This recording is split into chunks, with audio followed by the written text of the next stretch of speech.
Rodgers, inexcused absence from New York Jets mandatory minicamp. Oh, my goodness. I'm so happy we're over this. This is the same guy who less than 6 months ago said we need to eliminate all distractions from the building. And maybe he took that literally because nobody in the NFL is a bigger distraction to their team and their roster and their hopes of winning a championship than Aaron Rodgers.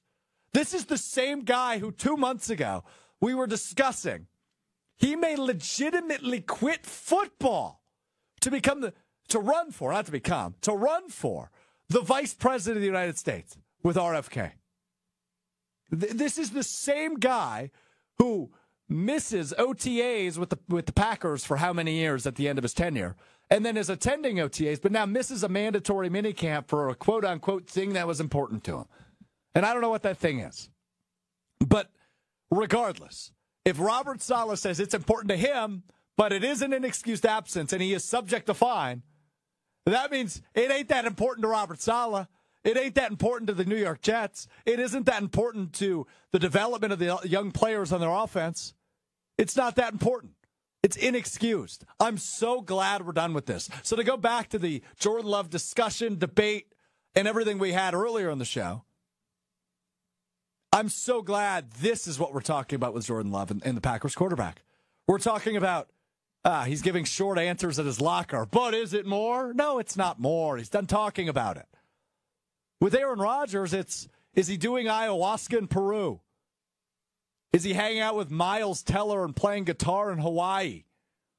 Why isn't he at a mandatory minicamp when he played 3 snaps or 4 snaps last year for the New York Jets? I'm so glad we're over it. I'm so glad we're through it.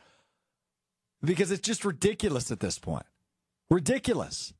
He preaches something and doesn't practice it. He's the biggest hypocrite in the National Football League.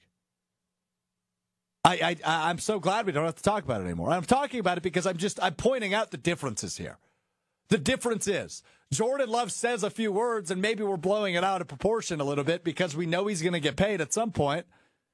But yeah, obviously we want to know what's going on with it. But yeah, Jordan Love's not going to show his hand. That's fine. I get it. Whereas for this dork, 6 months ago, it was, hey, we got to eliminate all distractions for the building. And then 2 months later, it's, hey, he might be the vice president on the independent card in this year's election. And then it's darkness retreats and Pat McAfee show. He's the distraction. There's no bigger distraction in professional sports, period, than him. Biggest hypocrite in the league. Biggest hypocrite in professional sports. Thank goodness we moved on. And thank God it worked, right? Like, thank God Jordan Love's good. Thank God it's over.